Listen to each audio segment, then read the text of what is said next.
আমি সরাসরি আসবো আমাদের সঙ্গে রয়েছেন কাজী মাসুম আক্তার, তার কাছে।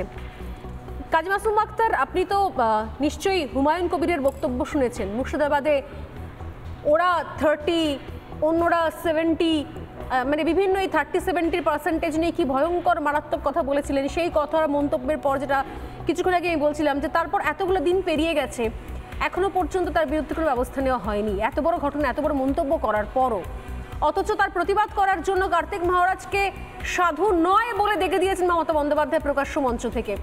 এত কিছু হয়ে গেছে, বিভিন্ন সময় যে ধরনের মন্তব্যগুলো আসে, এমনকি অনুব্রত মণ্ডলের একাধিক মন্তব্য, তার কখনো কোনো সমালোচনা হয়নি। হুমায়ুন কবিররা সাহস পান, তারা প্রকাশ্যে গলা কেটে ভাগীরথীর জলে ভাসিয়ে দেওয়ার কথা বলতে পারেন। তারপরও দলের তরফ থেকে একটা বকাঝকা পর্যন্ত হয় না, বা বারণ পর্যন্ত করা হয় না কি তুমি এগুলো বলতে পারো না, সেটুকু পর্যন্ত হয় না। এবং আজকে দেখতে পাওয়া গেল শওকত মোল্লারা, এই ভাঙর থেকে শওকত মোল্লারা, ভাঙরটা আপনি আরও খুব ভালো করে চেনেন, তারা হয়ে গেছে এখন তৃণমূল নেত্রীর চোখের মণি। তিনি বলছেন যে বেচারা শওকত, বাঘের বাচ্চা শওকত। আসলে এই নির্দিষ্ট কিছুক্ষণ আগে অনিন্দবাবু বলছিলেন যে মোল্লা সারনেম দেখে এই শেখ শাহজাহান বা শওকত মোল্লা বা হুমায়ুন কবির, আসলে এই সারনেমগুলো দেখছে কারা? আসলে এই সারনেমগুলোর যাবতীয় যা কিছু মন্তব্য, যা কিছু স্টেটমেন্ট, যা কিছু বোমবাদা, যা কিছু লজ্জাজনক, নক্কারজনক, অপরাধমূলক কার্যকলাপ, সেগুলোকে প্রশ্রয় দিচ্ছে কারা? এবং প্রশ্রয় দিয়ে কারা এদেরকে নির্দিষ্ট ভোট ব্যাংক বানানোর চেষ্টা করছে?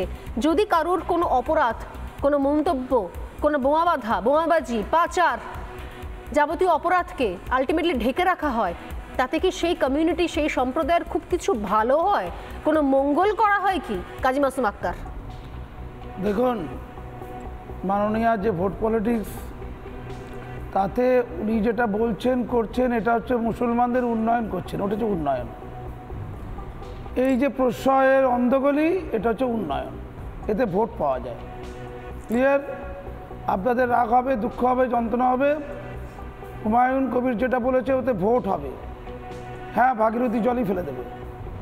আরে বাবা, আজকে প্রেস কনফারেন্স করলাম প্রেস ক্লাবে, ওখানে কদিন আগে ইমাম পরিষদ বলেছে দিদিমুরকে ভোট দাও। আজকে 100 জনের মতো মুসলিম ছাত্র, পিএইচডি হোল্ডার, ডক্টরেট, আজকে সবাই ছিল, আমার সবাই, আমি ডেকেছিলাম, তারা কাঁদছিল, তাদের সব জ্ঞান, কান্নাকাটি করছে, তারা মুখ নয়, আরাবুল আর এই শওকত মুখ।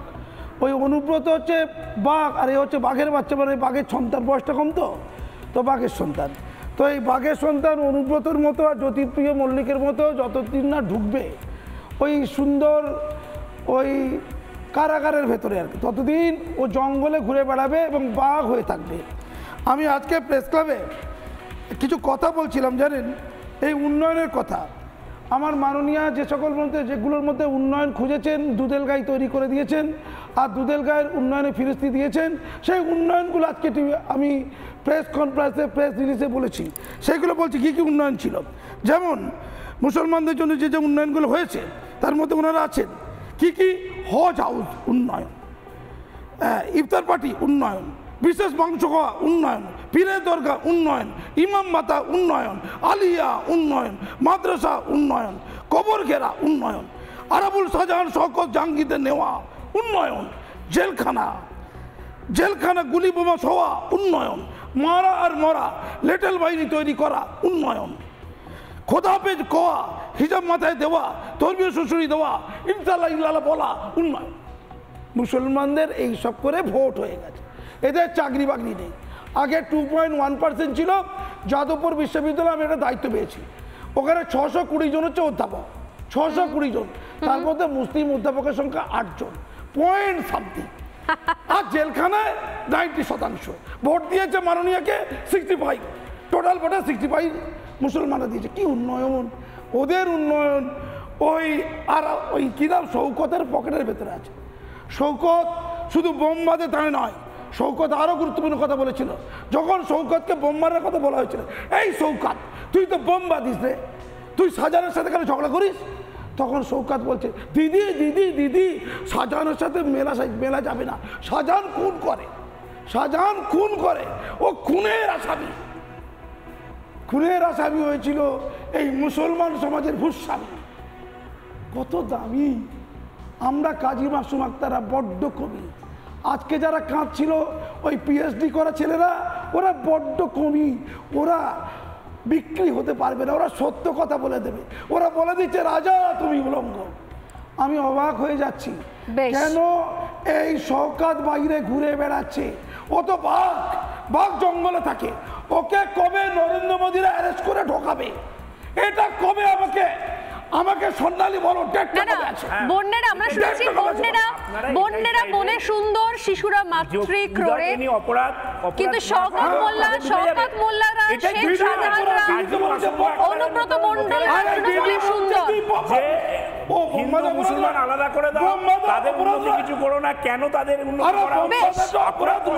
আমি আসছি অরিন্দবাবু, আমি আসছি অরিন্দম আচার্যর কাছে আসার আগে, আমি আসছি অরিন্দম আচার্যর কাছে আসার আগে আমরা বলছিলাম এতক্ষণ ধরে যে কেন এই সারনেম দেখে দেখে কি সত্যি সত্যি তোপ দেখা যায়। শেখ শাহজাহান, শওকত মোল্লা, আমি আসছি শেখ শাহজাহান, শওকত মোল্লা, তারপরে আমাদের হুমায়ুন কবির, সমস্যা হয়ে যাচ্ছে।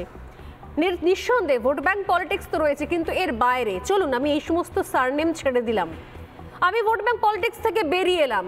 আমি আসছি এই মুহূর্তে প্রাক্তন পুলিশ অফিসারের কাছে। আমি অরিন্দম আচার্যের কাছে আসার আগে বলি যে আমি ছেড়ে দিলাম ধর্মের রাজনীতি, vote bank politics, Sheikh Shahjahan, Humayun Kabir, Shaukat Molla, আমি ছেড়ে দিলাম। আমি আসি কেষ্টমণ্ডলের কাছে। কেষ্টমণ্ডল, একে তো বাঘের বাচ্চা বলা হয়েছে শওকত মোল্লাকে, কেষ্টমণ্ডলকে তো ডাইরেক্ট বাঘই বলে দেওয়া হয়েছে। যে ধরনের ভাষা দিনের পর দিন প্রয়োগ করে গেছে, যেভাবে পুলিশকে দাঁড় করিয়ে রেখে আগা পাঁচতলা সবক শিখিয়েছে, হুমকি ধমকি ধমক চমক দিয়ে পুলিশকে সিধে করে রেখেছে, এই ভাষায় বলতে হচ্ছে, কারণ এটা কেষ্টমণ্ডলের ভাষা ছিল। তারপরও কেষ্টমণ্ডল ছিল শাসক দলের মাথার মুকুট এবং দলের প্রথম সারির নেতা নেত্রীদের কাছে হচ্ছে বাংলার বাঘ। আগে বিপ্লবী ভুলে গেলাম আমি, মোল্লা, এরা বাকি যে সমস্ত কবির টবির সারনেম। একবার কেষ্টমণ্ডলের বক্তব্যগুলো শুনিয়ে দেবো। আমি আসবো আমার শেষ বক্তা অরিন্দম আচার্যের কাছে।